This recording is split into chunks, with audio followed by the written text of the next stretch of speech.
I'd like to welcome first, to open this debate, to welcome the workers who are coming to view it today. We have workers from the INMO up in the gallery and workers from FORS and SIPTU on their way.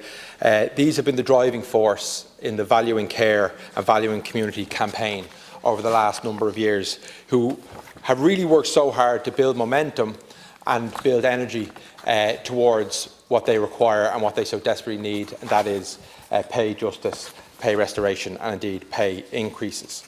The ask of this motion is a simple one, but if delivered would have a radical impact on the lives of these workers who perform some of the most vital and important jobs in the state.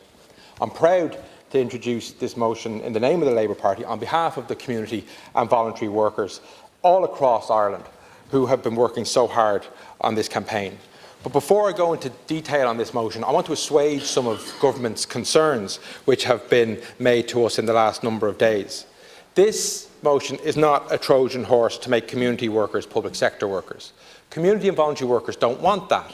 They want to be community workers, they want to be voluntary workers, they just want respect. This also is not a Trojan horse to make community organisations public sector organisations. The organisations don't want that. They are community organisations. That is their DNA, that is their fabric. They want to remain so. They just want respect and they just want to be valued. What this motion is about finding a mechanism to ensure that these workers can bargain for pay. A fundamental requirement for any worker in this country, and something which we are falling so far behind.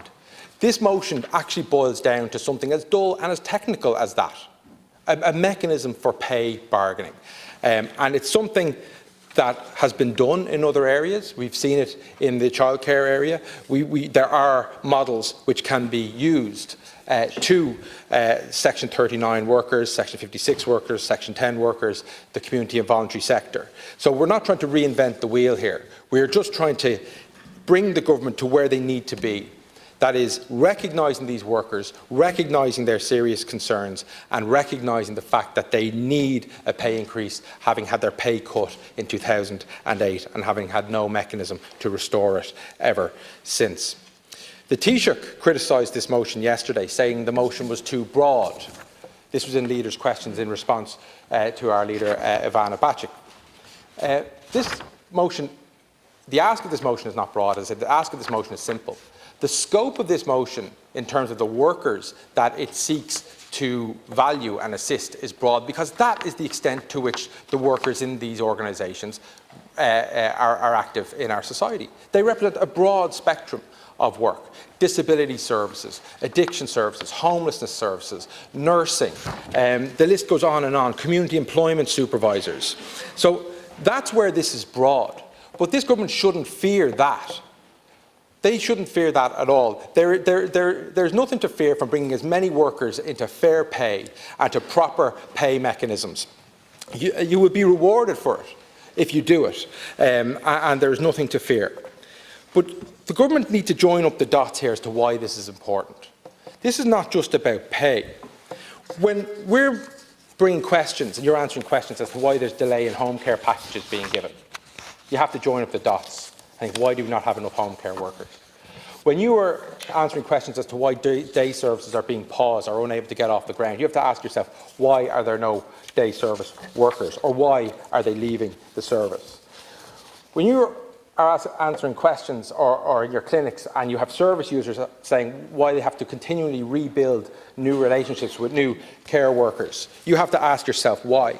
And it fundamentally comes down to this recruitment and retention crisis in this sector, which is underpinned by low pay and having no mechanism to negotiate your way out of that. That is the reality of it.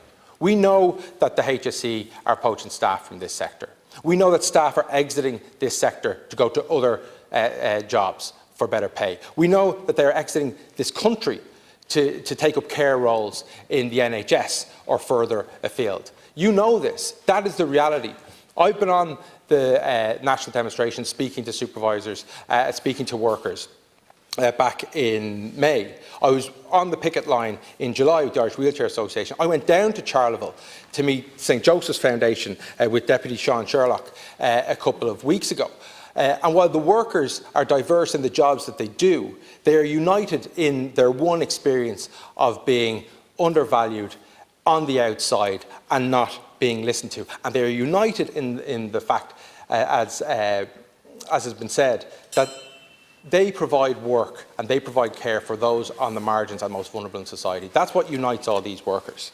It really behoves you to pay them the respect that they deserve.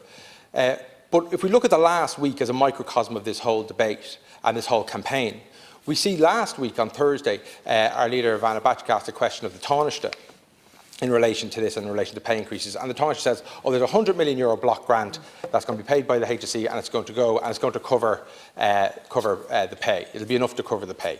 There was actually a glimmer of hope among the workers. We received contacts saying, is this good news? Is this good news? So we interrogated a little further. And Deputy Bacik followed up yesterday with a question to the Taoiseach, who said the 100 million was a cost of living measure. Okay, so that's not what the Taoiseach said last week. But last night, in the debate on disability matters, a separate debate, Minister Rabbitte gave the following. As part of Budget 2023, an inflation support fund of €100 million will be made available to support community-based voluntary organisations, including those providing disability services, which are an essential pillar in the provision of health services across the country. The fund is being made available in recognition of the challenges being faced by the sector in delivering and maintaining key health and social care services against the backdrop of increased inflationary pressure affecting energy, heating and related costs.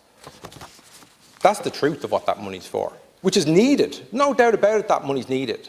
But that is not what the Taoiseach led us and led the workers and led the trade unions to believe last week, that this fund was going to go towards or would be part of some mechanism for pay increases and pay restoration. That is the example of disrespect that these workers have been facing for many, many years and that this campaign has been facing. Their workers' representatives, their trade unions can't even get responses to letters, Minister. Or if they do, the response is, it's not my responsibility, it's the Minister for Public Expenditure and Reform's responsibility, or it's the Minister for Social Protection's responsibility, or it's the Minister for Health's responsibility. And round they go, with no answers being moved from Minister to Minister. This has to end. We've had straws in the wind, we've had whispers in this corridor that there's a process coming down the line, we've had no detail. So we've brought this motion today to ask for that. Again, we're not reinventing the wheel. We just want what other sectors have had and what these workers deserve. That's why the Labour Party is now calling on the government to commit to a formal process to recognise and engage with workers in this sector and their trade unions, to ensure public sector pay rises are automatically passed on in future, to recognise this in service level agreements and to commit to multi-annual funding to provide certainty for providers, staff and service users. Because if you talk to the staff, if you talk to the workers, that's what this is about for them. It's ensuring that they can continue to provide the service. Many of these workers, the vast majority, this is vocational for them. They want to do this. They want to be in this service. They're not in this service to make millions of euro. They're in this service to provide care and to be respected and to have the energy and ability to provide that care and service to the service users. And when we speak to service users, so we've had 3 days of action in the last few months, haven't had one complaint from a service user or a family member of a service user as to a delay in service or a stoppage in service. They fully support this campaign because they know that their caregivers, that their workers that they're interacting with are burnt out. They know that they're leaving. They know that that impacts on their care. Where would we be without an Irish Wheelchair Association, without a Prosper Fingal, without an Enable Ireland, without all these organisations? Where would we be without them? You, Minister, would have a proper collapse in the health service if that happened. Proper collapse. This is the bedrock of our health service. When we have patients leaving hospitals out to home care packages, they go from HSE funded employees, they get paid, they get their increments, they get their pandemic recognition payment, these workers haven't. They go out to home care packages, they're delayed. They have workers working long hours, hard hours, very little pay, and are struggling for recruitment and to retain their staff. That's the essence of this, Minister. Please, in your response, because you're not opposing this, so there'll be no vote tonight. There'll be no set piece vote tonight. We're not interested in set pieces. We want to see action. Okay? So I hope that in your response you will have something real and tangible to give to us, to give to the workers and the representatives in the gallery and all across the country today. I hope this isn't another cynical attempt by government just to let something pass through and go back into the political abyss and the political ether of these corridors and government buildings. Please give them something. We hope that there's something in that paper in front of you that's going to be tangible and is going to deliver.